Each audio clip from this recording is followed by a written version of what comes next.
Bismillahirrahmanirrahim. Alhamdulillahilladzi an'ama alaina bi ni'matil iman wal islam. Asyhadu an la ilaha illallah wa asyhadu anna Muhammadan abduhu wa rasuluh. Amma ba'd. Qala ta'ala fil Qur'anil Karim, a'udzu billahi minasyaitonir rajim. Ya ayyuhalladzina amanu taqullaha haqqa tuqatih wa la tamutunna illa wa antum muslimun. Alhamdulillah, segala puji hanyalah milik Allah Subhanahu wa Ta'ala, yang mana kita masih diberikan kenikmatan yang begitu besar, yang begitu banyak, yang kita tidak mampu menghitungnya. Bahkan Allah Subhanahu wa Ta'ala tidak henti-hentinya memberikan karunia kepada kita semuanya. Semoga kita termasuk orang-orang yang senantiasa mensyukuri atas segala nikmat yang telah Allah berikan kepada kita, khususnya nikmat iman dan Islam. Maka dikatakan dalam salah satu ayat dikatakan, fa in ta'uddu ni'matallahi la tuhsuha. Jikalau kamu mampu menghitung nikmat dariku, maka engkau tidak akan bisa menghitung nikmat dari Allah Subhanahu wa Ta'ala.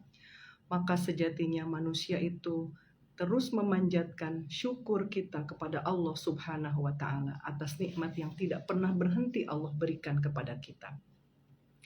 Rekan dakta yang dimuliakan Allah Subhanahu wa Ta'ala, berjumpa kembali bersama saya Lilis Nuraini, Ketua Pimpinan Daerah Persistri Kota Bekasi, yang insya Allah akan membersamai rekan dakta sekalian dimanapun Anda berada. Rekan dakta yang dirahmati Allah, hari ini saya akan menyampaikan tentang doa, keajaiban doa. Tentunya kita selaku manusia biasa, ada banyak hal yang kita inginkan. Ada banyak hal mimpi-mimpi yang kita inginkan. Ingin kita mencapai sesuatu yang kadang-kadang di luar kemampuan kita. Nah, tentunya bagaimana selaku manusia yang lemah adanya, tidak mampu berbuat apapun tanpa pertolongan dari Allah Subhanahu wa Ta'ala. Maka Allah Subhanahu wa Ta'ala mengatakan dalam salah satu ayat surat Ghafir ayat 60 dikatakan, A'udzu billahi minasyaitonir rajim. Wa qala rabbukum ud'uni astajib lakum. Kata Allah dalam Al-Qur'an dikatakan, berdoalah kepadaku, astajib lakum. Jikalau melihat makna di sini ada kata ud'uni wa qala rabbukum, dan Rabbmu berkata, berfirman, ud'uni, berdoalah kamu kepadaku. Jikalau melihat kata dari penggalan ayat ini, Allah Subhanahu wa Ta'ala telah memerintahkan kepada kita untuk kita berdoa, meminta kepadanya. Di sini digunakan kalimat perintah, ud'uni, berdoalah kamu. Dalam kaidah usul dikatakan al-aslu fil amri lil wujub. Maka apabila ada kata yang menggunakan kata perintah, itu menunjukkan adalah hal yang wajib. Maka jikalau dihubungkan dengan ayat ini, bahwasanya kita diperintahkan oleh Allah untuk meminta kepadanya, untuk berdoa. Dan ini menjadi sesuatu hal yang wajib jikalau dihubungkan dengan makna usul tadi. Kemudian astajib lakum. Maka kata Allah janjinya astajib, aku akan kabulkan, aku akan perkenankan bagimu. Di sini dikatakan bahwasanya Allah telah memberikan peluang, memberikan perintah kepada kita. Janganlah segan-segan manusia untuk meminta apapun bentuknya. Karena kita selaku manusia biasa tentunya banyak kekurangan. Kita tidak bisa melakukan apapun tanpa pertolongan dari Allah. Termasuk hari ini kita ada dalam kondisi sehat walafiat. Kita mampu melakukan apapun, kita mampu beraktivitas seperti biasa tanpa kita sadari bahwasanya itu semua adalah karunia dari Allah Subhanahu wa taala. Bahkan mungkin kita senantiasa lupa untuk bersyukur. Allah yang telah menggerakkan mata kita, Allah yang telah menggerakkan lisan kita sehingga kita bisa berkata-kata, bercakap-cakap dengan orang lain, dengan suami kita, dengan anak-anak, dan dengan orang lain siapapun itu. Kadang-kadang kita luput dan lupa untuk bersyukur kepada Allah Subhanahu wa taala. Maka jikalau Allah memerintahkan di sini untuk meminta kita untuk berdoa kepadanya, itu artinya bahwa Allah menginginkan kita hambanya ini berdekat-dekat dengan Allah Subhanahu wa taala. Karena Allah sangat menyukai apabila diminta.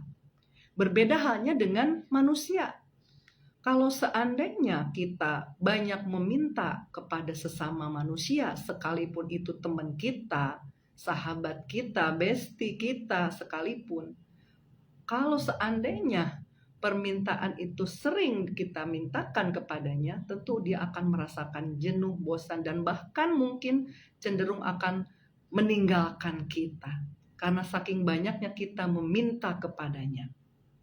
Lain halnya dengan Allah Subhanahu wa taala. Allah Maha baik, Allah Maha memberi, Allah Maha pemurah, Maha memiliki rezeki. Maka sudah sepantasnya lah manusia meminta kepadanya, kepada yang Maha memiliki segalanya. Dalam surat Al-Baqarah dikatakan, A'udzubillahi minasyaitonirrajim. Wa idza sa'alaka 'ibadi anni fa inni qarib.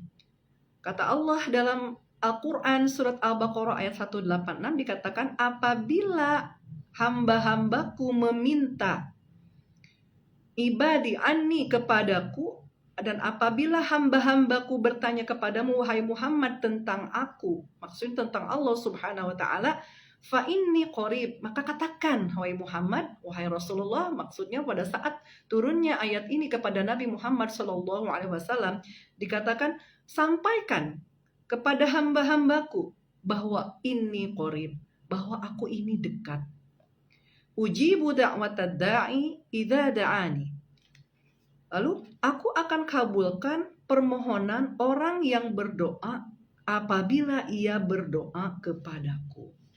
Nah, ini menunjukkan bahwasannya betapa banyak ayat-ayat yang meminta kita, yang memerintahkan kita untuk senantiasa kita meminta hanya kepada Allah. Hanya terkadang pada saat kondisi-kondisi tertentu kita seringnya lupa. Kita merasa bahwa apapun yang pencapaian kita hari ini adalah berkat tangan kita, berkat kekuatan kita, berkat kehebatan dan kepintaran kita. Padahal ternyata seandainya Allah tidak menjadikan kita seorang yang pintar, tidak menjadikan kita seseorang yang bernilai di hadapan manusia, maka Allah tidak akan menjadikannya seperti itu. Maka sudah sepantasnya lah kita selaku hambanya yang maha lemah ini meminta senantiasa kepada Allah dalam segala aspek kehidupan, termasuk hal-hal yang kecil sekalipun. Wa idza sa'alaka ibadi anni, katakan inni qarib, aku ini dekat. Artinya pada saat kita meminta kapanpun, dimanapun tempatnya, pada saat kondisi baik lapang ataupun sulit sekalipun, maka yakinlah bahwasanya Allah senantiasa ada dengan kita, ada membersamai kita selama kita yakin bahwa Allah akan terus menjawab setiap doa-doa kita. Ad-du'a'u huwal ibadah.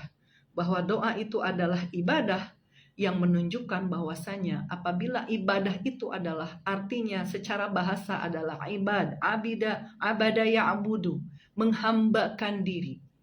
Doa ini merupakan suatu ibadah. Ibadah yang artinya adalah menghambakan diri.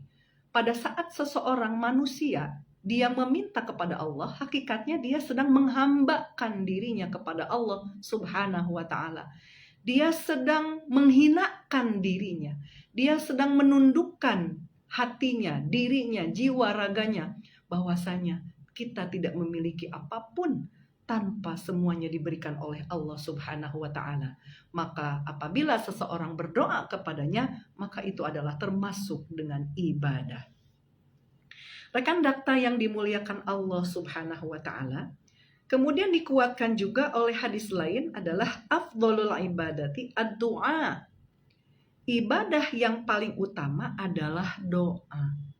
Nah, tentunya jikalau melihat ini semua, di antara perbuatan-perbuatan ibadah yang selama ini kita lakukan, yang apabila kita lihat, ibadah itu sendiri apa maknanya?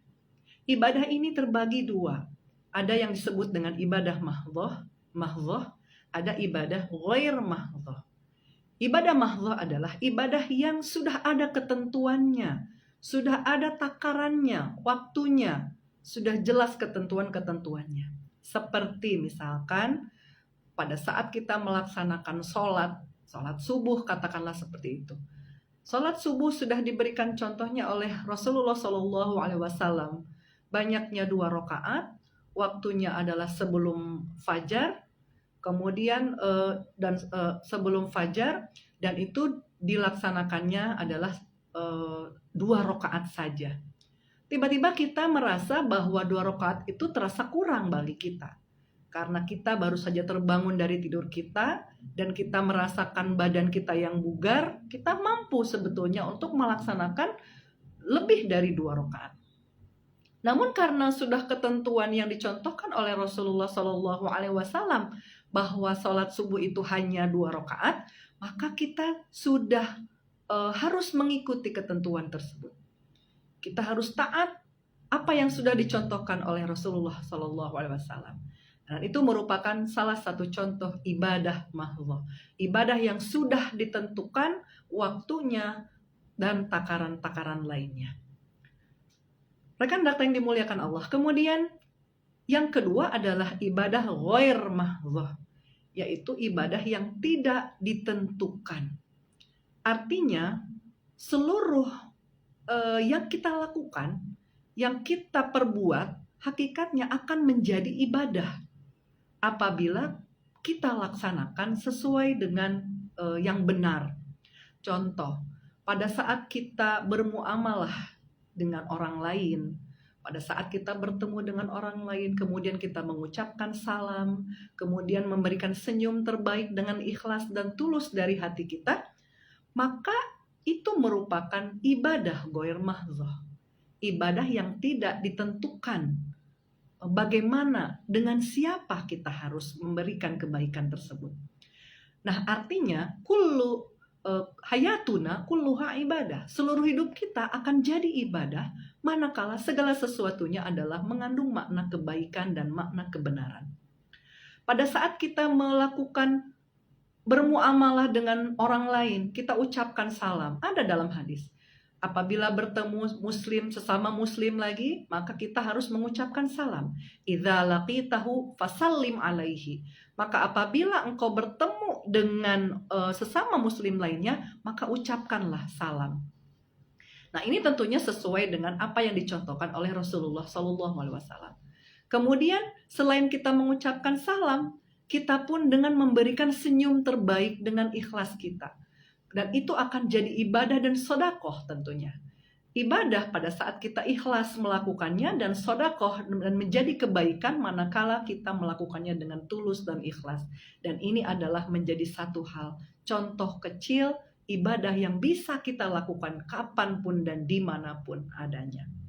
Contoh lainnya misalkan, Pada saat kita keseharian kita menemukan minuman, makanan, dan kita mengucapkan memulainya dengan basmalah, dan itu adalah kita yakini bahwa itu adalah pemberian rezeki yang Allah turunkan kepada kita, maka kita berterima kasih dengan senantiasa mengingat nama Allah dimanapun dan dalam keadaan apapun, maka itulah bentuk syukur kita dan bentuk ibadah kita. Ibadah adalah penghambaan seorang manusia bahwa dirinya tidak memiliki apapun dan hakikatnya Allah saja yang senantiasa memberikan kebaikan untuk kita semua. Maka sebaik-baiknya atau ibadah yang paling utama dikatakan di sini adalah doa. Maka dari itu perbanyaklah kita berdoa dalam kondisi apapun, bahkan di luar saat kita sholat sekalipun. Kita harus senantiasa mendekatkan hati kita untuk terus berdoa dan meminta kepada Allah. Pada saat kita berkendaraan, ucapkan bismillah. Maka kita meminta perlindungan kepada Allah agar senantiasa kita diberikan rasa aman dan rasa selamat sampai dengan tujuan. Kemudian pada saat kita belajar, kita pun sama mengucapkan bismillah. Dimanapun, hadirkan senantiasa Allah bersama kita dalam segala aktivitas kita. Niscaya Allah akan terus membersamai kita, akan senantiasa menolong kita bagaimanapun keadaan kita. Bahkan dalam keadaan sulit sekalipun, maka Allah akan terus ada bersama kita. Rekan dakta yang dimuliakan Allah Subhanahu wa Ta'ala, dalam salah satu hadis dikatakan, la yaruddul qada'a illa du'a wa la yazidu fil umri illal birru. Hadis riwayat Tirmizi. Artinya, tidak ada yang dapat menolak qada kecuali doa, dan tiada yang bisa menambah umur kecuali kebaikan.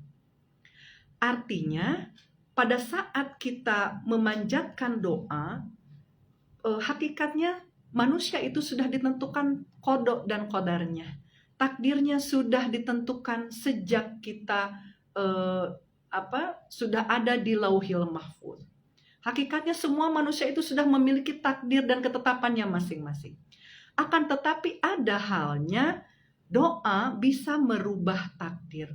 Manakala sesuatu bisa kita rubah dengan cara kita meminta kepada Allah. Misalkan, kita menginginkan kita menjadi seseorang yang lebih pintar, lebih baik dari sebelumnya. Maka kita meminta kepada Allah pada saat kita melakukan pembelajaran, kita mengikuti berbagai pendidikan, dan kita meminta kepada Allah untuk dibukakan lisan kita, dibukakan pikiran kita, agar ilmu menjadi barokah ke dalam pikiran kita dan dada kita, sehingga bisa merubah segala bentuk perilaku kita karena ilmu tersebut. Karena ilmu bisa mendatangkan manfaat bagi dirinya sendiri dan juga untuk orang lain. Ilmu adalah menjadi pagar bagi keimanan seseorang. Karena iman tanpa ilmu tidak bisa dilakukan. Apabila kita beriman kepada Allah Subhanahu wa Ta'ala tapi kita tidak memiliki ilmunya, maka itu akan menjadi hal yang sesat. Begitupun kalau ilmu itu akan bermanfaat apabila kita senantiasa menambah pendidikan, menambah pengetahuan itu agar menjadikan keilmuan itu bermanfaat bagi dirinya sendiri. Kemudian pada ayat di atas tadi Allah memerintahkan kepada kita untuk meminta segala sesuatu, meminta apapun yang kita butuhkan. Maka barang siapa yang tidak meminta, maka Allah akan murka kepadanya. Allah tidak menyukai kepada seorang hamba yang tidak meminta karena dinilai orang ini adalah orang yang sombong, orang yang tidak membutuhkan kepada kehadiran Allah, orang yang tidak butuh akan pertolongan Allah. Maka Allah tidak menyukai kepada orang-orang yang demikian. Dalam hadis dikatakan malam yas'alillaha yaghdab alaih. Barang siapa yang tidak meminta kepada Allah, niscaya Allah akan murka kepadanya. Na'udzubillahi minadzalik. Itu artinya kita diberikan peluang oleh Allah, kita diberikan kesempatan yang seluas-luasnya untuk kita terus meminta kepada Allah dalam setiap kondisi apapun. Hanya manusia itu terkadang mengingat Allah, meminta kepada Allahnya itu hanya pada saat kondisi-kondisi tertentu. Katakanlah sedang ditimpa musibah, ditimpa kesulitan, ditimpa kesedihan, barulah kita ingat kepada Allah. Padahal pada saat lapang dan sempit, sedih dan tertawa, disitulah kita harus hadirkan Allah bersama kita. Namun ini semua merupakan fitrah yang Allah ciptakan pada diri manusia itu sendiri. Dikatakan dalam salah satu surat Al-Ma'arij, dalam ayatnya dikatakan, innal insana khuliqa halu'a, idza massahu syarru jazu'a, wa idza massahul khairu manu'a, illal musallin. Dikatakan dalam Al-Quran bahwa innal insana, sesungguhnya manusia itu khuliqa halu'a, diciptakan oleh Allah itu dalam kondisi yang senantiasa berkeluh kesah. Bagaimana tidak? Diberikan hujan, kadang-kadang kita mengeluh, ya hujan. Padahal Allah menurunkan air hujan untuk kita adalah merupakan untuk kita mungkin tidak memberikan banyak manfaat misalkan. Tapi untuk orang yang lain, sebagian orang yang lain, bahwa Allah mendatangkan hujan ini bisa jadi menjadikan satu kemanfaatan untuknya. Misalkan sawah ladang yang perlu diberikan air, maka pada saat diberikan hujan mereka akan bersyukur kepada Allah. Mereka akan berterima kasih dengan datangnya hujan. Namun di sebagian yang lain pada saat diberikannya hujan, dia mengatakan tidak bersyukur, malah cenderung untuk mengeluh karena datangnya hujan. Jadi manusia ini diciptakan oleh Allah dalam kondisi yang senang berkeluh kesah. Innal insana khuliqa halu'a. Jadi itu sudah fitrahnya bahwa manusia itu senantiasa berkeluh kesah. Diberikan hujan, berkeluh kesah. Diberikan panas, masih juga suka mengeluh. Ya panas nih, kita nggak bisa kemana-mana karena takut kulit kita gosong. Na'udzubillah. Mudah-mudahan kita tidak termasuk orang yang senantiasa berkeluh kesah. Akan tetapi jadikanlah setiap lisan kita basah dengan zikir dan syukur kepada Allah. Dalam setiap bentuk apapun. Manakala Allah memberikan hujan, ucapkan Alhamdulillah, Allahumma shayyiban nafi'an. Alhamdulillah, segala puji, ya Allah, terima kasih. Engkau mendatangkan hujan kepada kami, dan tentunya Engkau tidak akan sia-sia memberikan karunia hujan ini. Allahumma shayyiban nafi'an. Jadikanlah bahwa setiap tetesan air hujan yang turun ke muka bumi ini menjadi hal yang bermanfaat. Kalaupun bukan buat kita, buat orang lain yang tentunya akan memerlukan air tersebut. Pada saat kita diberikan ujian, kita pun harus senantiasa berpikir positif, berbaik sangka kepada Allah. Alhamdulillah ala kulli hal. Segala puji kepada Allah, milik Allah atas setiap keadaan apapun. Padahal hati kita saat itu mungkin tengah menderita, tengah sakit, tengah berpayah-payahan karena kita tengah ditimpa musibah. Namun Rasulullah SAW memberikan contoh teladan kepada kita bahwa kita harus senantiasa bersyukur dalam kondisi apapun. Dalam kondisi kita sempit sekalipun, Rasulullah terus memberikan contoh agar kita senantiasa bersyukur kepada Allah. Karena hakikat syukur ini bukan saja apa yang langsung dimiliki, tapi ada yang ada dalam tubuh kita pun. Tentunya kita pun belum sempat atau bahkan belum pernah kita mensyukurinya. Mulai dari tangan kita yang bisa bergerak, mata kita yang bisa melihat, kaki kita yang bisa berjalan, berlari. Maka kita tengok orang lain yang mungkin belum bisa atau tidak bisa seperti apa yang kita lakukan hari ini. Hari ini kita sehat, kita bisa beraktivitas layaknya seperti orang-orang yang kebanyakan. Akan tetapi mari kita tengok ke rumah sakit. Betapa banyak saudara kita yang terbaring sakit, padahal mereka sangat ingin bersama keluarganya. Nah, dari situ saja syukur kita kepada Allah merupakan ibadah. Dan salah satunya adalah berupa doa yang kita panjatkan. Maka barang siapa yang tidak mau bersyukur, maka Allah akan murka kepadanya. Na'udzubillahi min dzalik. Rekan dakta yang dimuliakan Allah Subhanahu wa Ta'ala, tentunya pada saat kita melakukan doa, memanjatkan setiap permintaan kita kepada Allah Subhanahu wa Ta'ala, ada banyak adab-adab yang harus kita jalankan. Yang pertama adalah dalam Quran surat Maryam dikatakan idnada rabbahu nidaan khafiyya, yaitu ketika ia berdoa kepada Robnya dengan suara yang lembut. Artinya pada saat kita berdoa kepada Allah, hendaknya dengan cara yang lemah lembut. Adab yang pertama adab berdoa adalah kita berdoa dengan cara yang lemah lembut, tidak boleh berteriak-teriak atau bahkan mengeluarkan kata-kata yang kotor, akan tetapi kita melirihkan suara kita agar kita khusyuk dan khidmat kita berdoa, memanjatkan doa kita kepada Allah Subhanahu wa taala. Allah Maha mendengar, tidak tuli, sekalipun dalam hati kita Allah hakikatnya mendengar. Maka dari itu tidak dibenarkan apabila seseorang berdoa dengan cara yang berteriak-teriak. Di sini dikatakan idnada rabbahu nidaan khafiyya. Maka ketika kita berdoa kepada Robnya, yaitu dengan suara yang lemah lembut. Kemudian yang kedua, adab berdoa yang kedua adalah kita hendaknya dengan cara rendah hati, merendahkan hati kita di hadapan Allah Subhanahu wa taala, kemudian menundukkan hati kita, menghinakan diri kita, bahwasanya kita ini tidak memiliki apapun kecuali atas pemberian dan kasih sayang dari Allah Subhanahu wa taala. Maka pada saat kita berdoa, kita tundukkan hati kita, katakan bahwa diri kita ini maha lemah, tidak bisa berbuat apapun tanpa kasih sayang Allah, tanpa kebaikan dari Allah Subhanahu wa taala.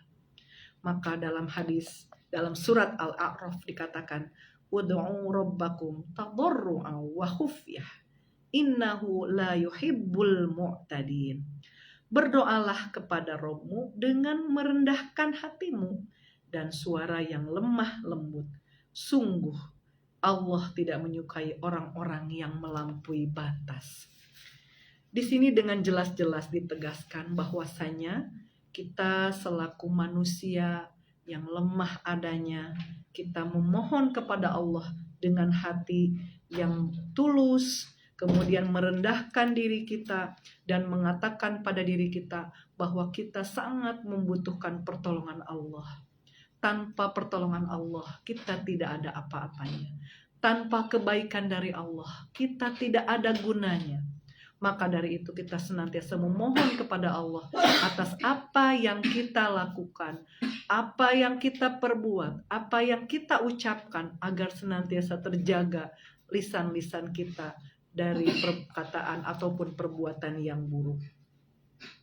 Kemudian adab yang ketiga, yaitu dalam berdoa ini adalah Rasulullah Shallallahu Alaihi Wasallam mengajarkan agar kita berdoa dengan kalimat yang ringkas atau dengan singkat namun syarat dengan makna.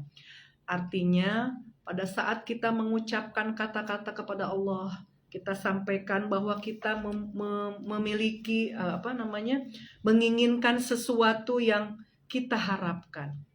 Maka dalam salah satu hadis dikatakan, karena Rasulullah Shallallahu Alaihi Wasallam yastahibbul jawami'a minad du'ai wa yada'u ma siwa dzalika. Rasulullah Shallallahu Alaihi Wasallam menyenangi doa-doa yang singkat namun mengandung kebaikan yang banyak dan meninggalkan selain itu. Itu artinya Rasulullah sendiri mencontohkan bahwa setiap doa yang dipanjatkan itu menggunakan kata-kata yang singkat, padat, dan tidak bertele-tele. Akan tetapi doa yang seharusnya adalah doa yang mengandung makna kebaikan. Kita tidak dianjurkan untuk berdoa atau mendoakan orang lain dalam keadaan doa yang buruk. Karena Rasulullah Shallallahu Alaihi Wasallam sendiri pada saat pernah dizolimi oleh orang lain, dia tidak pernah membalas dengan perbuatan yang buruk atau lebih. Padahal Rasulullah bisa saja berpulang untuk membalas dengan cukup satu kali ucapan doa, tentunya itu akan dikabulkan oleh Allah Subhanahu wa taala. Namun ini tidak dilakukan oleh Rasulullah Shallallahu alaihi wasallam. Bahkan Rasulullah senantiasa mendoakan orang-orang yang zolim kepadanya sekalipun. Maka tidak ada lagi figuritas, suri teladan manusia yang paling hebat, yang sejatinya dijadikan teladan bagi kehidupan, hanyalah Rasulullah Shallallahu alaihi wasallam. Laqad kana fi Rasulillah uswatun hasanah. Dalam diri Rasulullah sudah ada suri teladan yang patut kita contoh, yang patut kita tiru, mulai dari kehidupannya bermuamalah dengan sesama manusia. Bagaimana Rasulullah memberikan contoh pernikahannya seperti apa, dalam mendidik anaknya seperti apa, bagaimana bersiasah atau berpolitik, semuanya ada dicontohkan oleh diri Rasulullah Shallallahu alaihi wasallam. Maka kita tidak perlu lagi mencari suri teladan yang lain, karena sudah ada sosok kesempurnaan hanyalah pada diri Rasulullah Shallallahu alaihi wasallam. Dalam salah satu hadis dikatakan, janganlah kalian mendoakan keburukan terhadap diri kalian, dan janganlah mendoakan keburukan terhadap anak-anak kalian.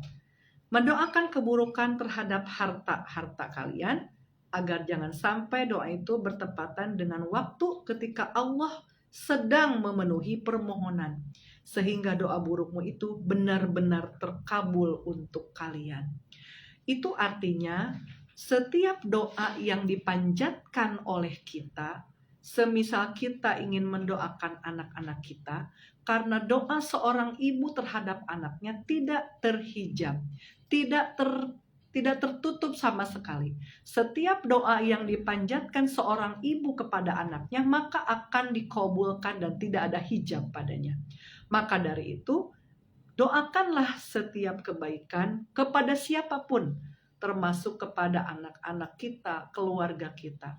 Doa yang dicontohkan oleh Nabi Ibrahim alaihissalam ketika mengharapkan seorang anak, karena Nabi Ibrahim alaihissalam ini diberikan ujian tidak memiliki keturunan selama berpuluh-puluh tahun.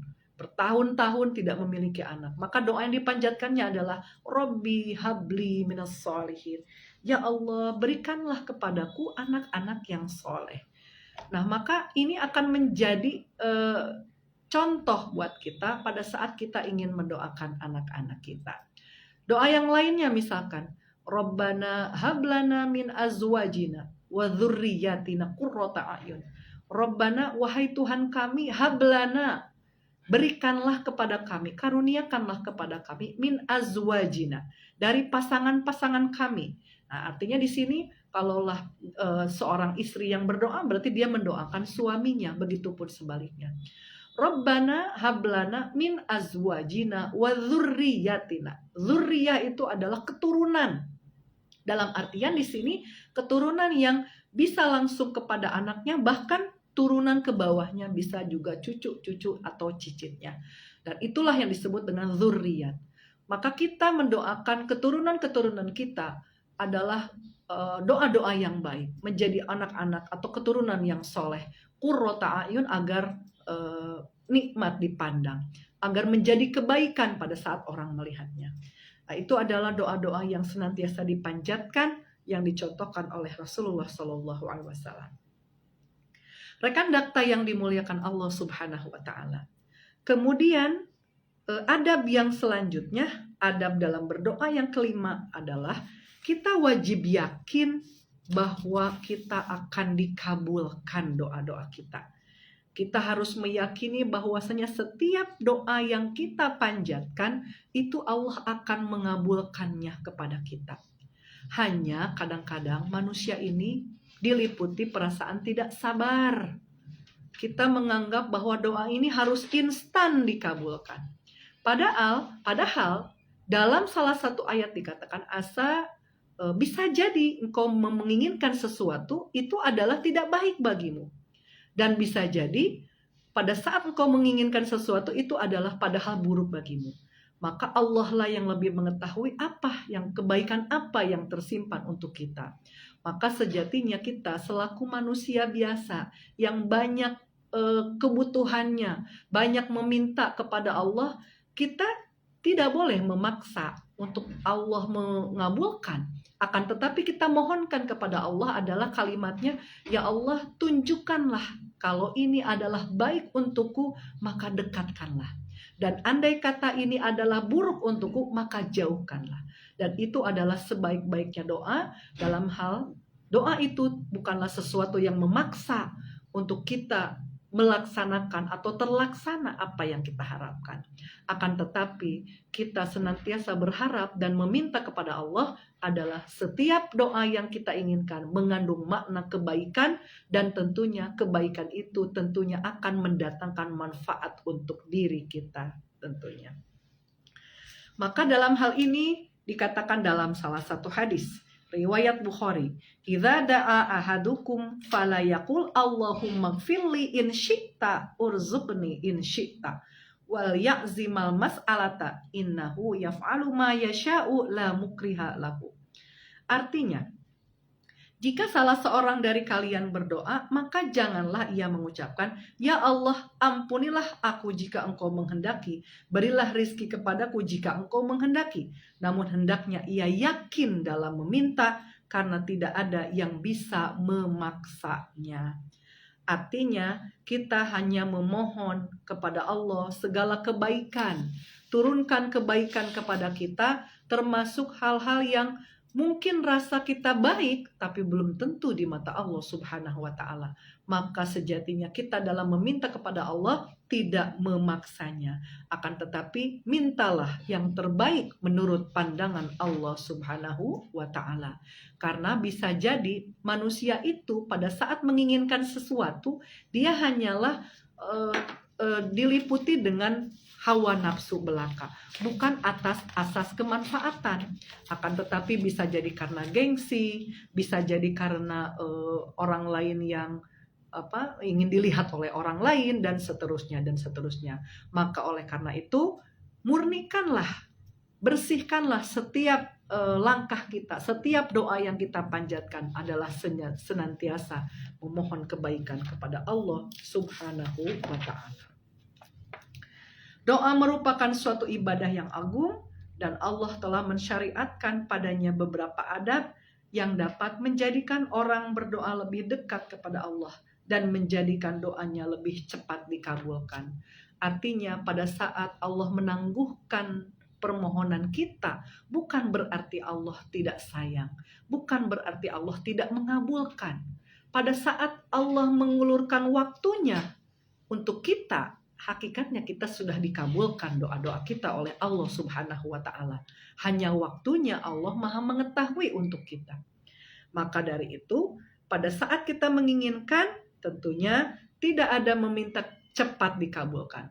Akan tetapi ada banyak hikmah yang akan kita rasakan pada saat Allah belum mengabulkan permohonan kita. Bisa jadi Allah menghendaki, Allah menginginkan kita senantiasa akrab dengan Allah. Karena seperti yang disebutkan dalam surat Al-Ma'arij tadi, idza massahu syarru jazua, ayat seterusnya. Innal insana khuliqa halu'a. Manusia itu diciptakan dalam keadaan yang senantiasa berkeluh kesah. Idza massahu syarru jazua. Apabila diberikan keburukan, dia mengeluh, dia protes. Wa idza massahul khairu manu'a. Akan tetapi kalau diberikan kebaikan, dia akan lupa bahwa itu adalah karunia dari Allah.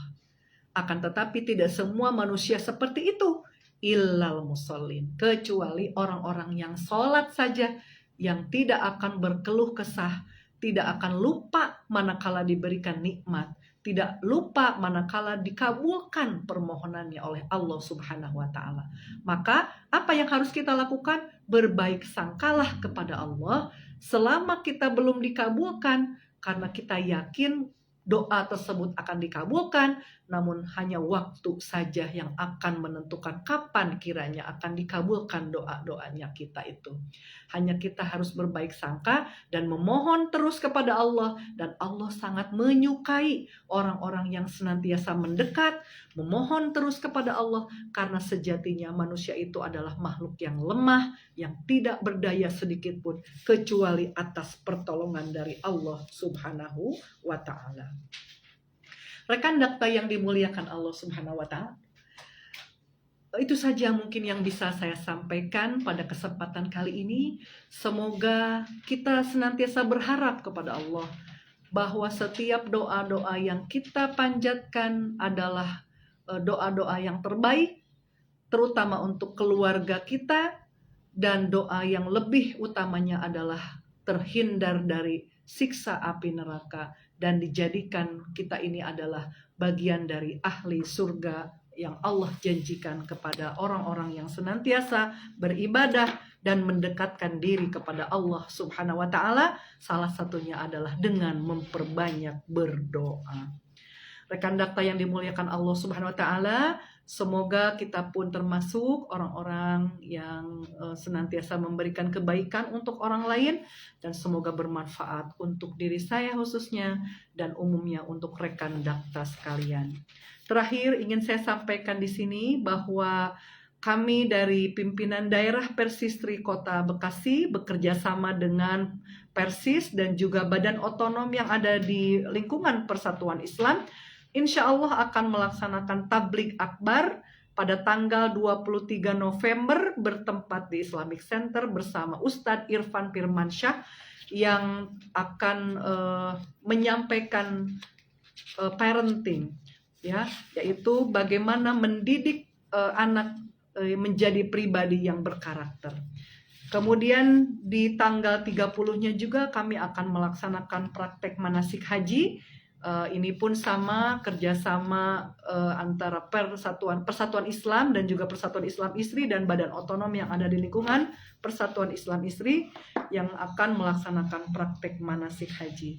Kami mengajak kepada ikhwatu iman semuanya yang mendengarkan hari ini untuk bisa hadir di tanggal 23 November untuk bisa menghadiri kegiatan tablik akbar di Islamic Center. Demikian rekan dakta sekalian, sampai ketemu lagi bersama saya Lilis Nur Aini, Ketua Pimpinan Daerah Persistri Kota Bekasi. Aqulu qawli hadza wa astaghfirullah li wa lakum wal afu minkum. Wassalamualaikum warahmatullahi wabarakatuh.